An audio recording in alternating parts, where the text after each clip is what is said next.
প্রচণ্ড গরমে গলা শুকিয়ে একদম কাঠ হয়ে গেছে।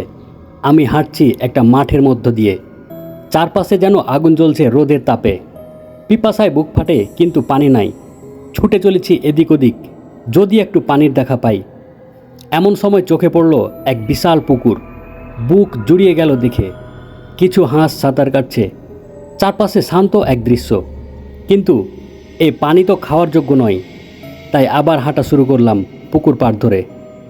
হঠাৎ চোখে পড়ল এক চেনা স্বস্তি।